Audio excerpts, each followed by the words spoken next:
Myths of Sheogorath by Mimophonus. Sheogorath invents music. In the earliest days in time when the world was still raw, Sheogorath decided to walk amongst the mortals. He donned his guise of a gentleman with a cane and moved from place to place without being recognized. After 11 days and 11 nights, Sheogorath decided that life among mortals was even more boring than his otherworldly existence.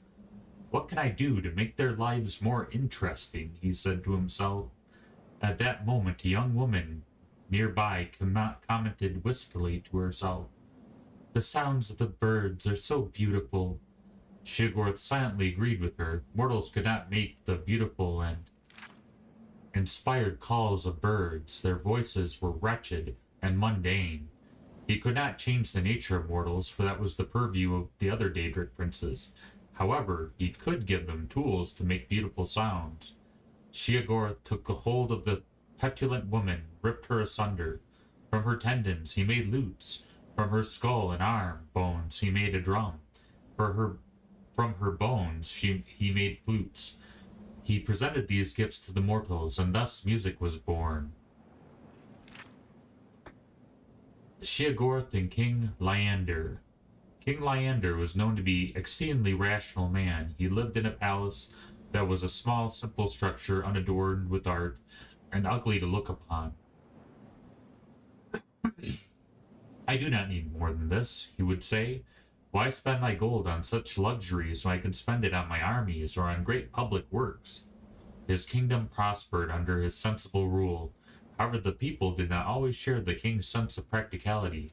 They'd build houses that were beautiful to look upon, although not necessarily very practical. They devoted time and energy to works of art. They would celebrate events with lavish festivals. In general, they were quite happy. King Lyander was disappointed that more of them did not follow his example and lead a frugal, sensible life. He brooded on this for many years. Finally, he decided that his subjects simply didn't understand how much more they could accomplish if they didn't waste time on those frivolous activities. Perhaps, he reasoned, they just need more examples. The king decreed that all new buildings must be simply unadorned, no larger than was necessary for their function. The people were not happy about this, but they liked their king and respected the new law. In a few short years, they were plain buildings than ornate ones. The citizens used the money saved to make and buy even more lavish art and hold even more excessive celebrations. Once again, King Lyander decided to prove them a strict example of how beneficial it would be to use their time and resources for more practical purposes. He banned all the works of art in the city. The people were quite put out by this, but they knew that their king was doing what he thought was best for them. However, human nature is not so easily denied. In a few more years, the city was filled with plain, simple buildings and devoid of any sort of art. However, the people now had even more money and time to devote to their parties and festivals. With a heavy heart, King Lyander decided that his people were to be treated like children. In all children, they must need rules and discipline laid down by great figures of authority to make them understand what was truly important in life. He decreed that there should be no revelry in the city. Singing, dancing, and music were all banned. Even food and drink were limited to water and simple foodstuffs. The people had had enough. Revolt was out of the question. Since King Lyander had a very well-trained and equipped army, they visited the shrines and temples in droves, praying to all the gods, and even to some of the Daedric princes, that King Lyander would revoke these new oppressive laws. Sheogorath heard their pleas and decided to visit King Lyander. He appeared to the king in his dreams as a field of flowers, each with arms instead of petals, and the face of the mad god in the center. "I am Lord of the Creative and Lord of the Deranged.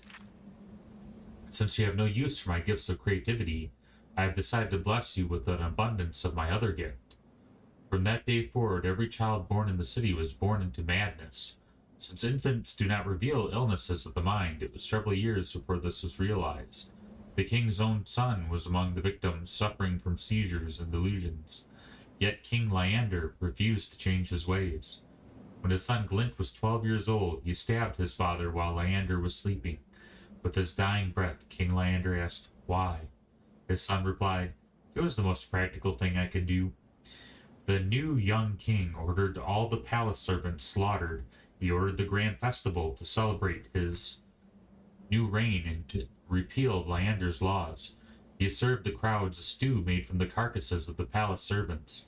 He ordered the east-facing walls of every building painted red and the west-facing walls painted in stripes.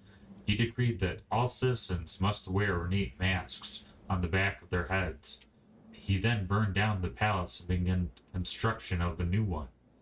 In the new palace, the young king ordered his personal chambers to not have any doors for fear that the small woodland creatures would attack him.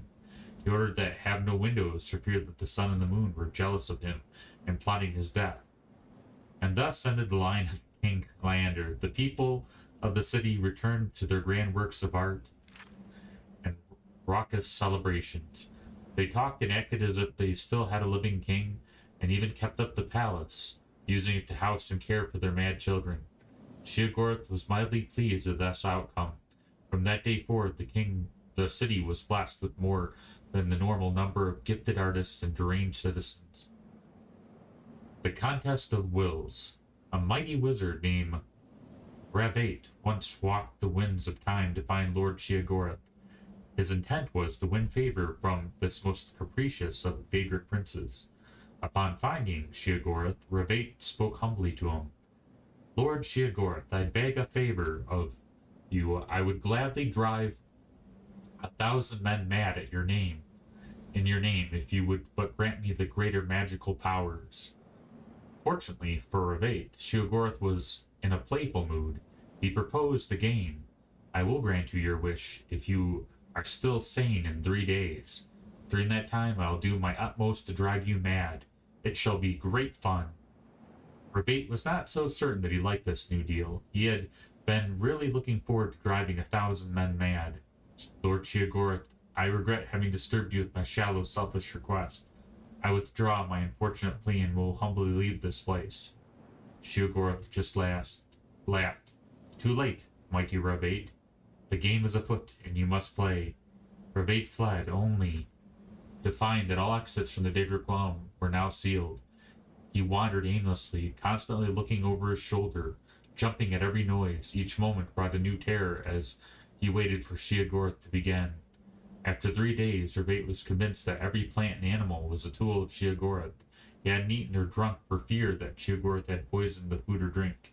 He hadn't slept for fear of Sheogorath invading his dreams, which is foolish, as dreams are the domain of Vermina. May she grant us restful sleep. It was then that Sheogorath appeared to him.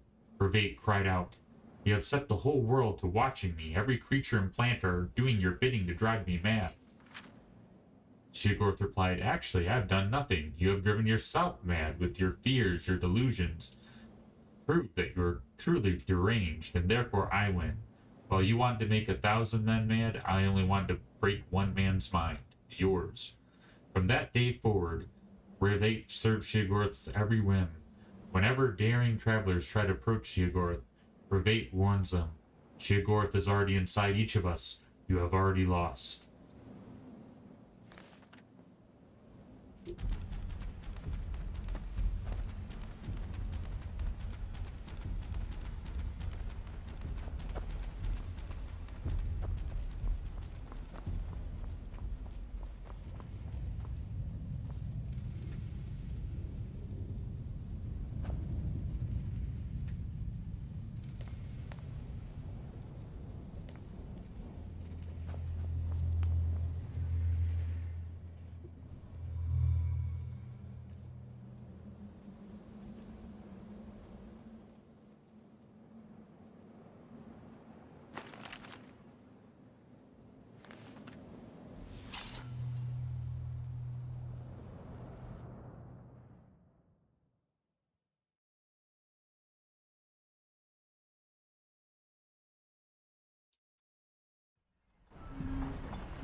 Captain Gjallan does the business around here.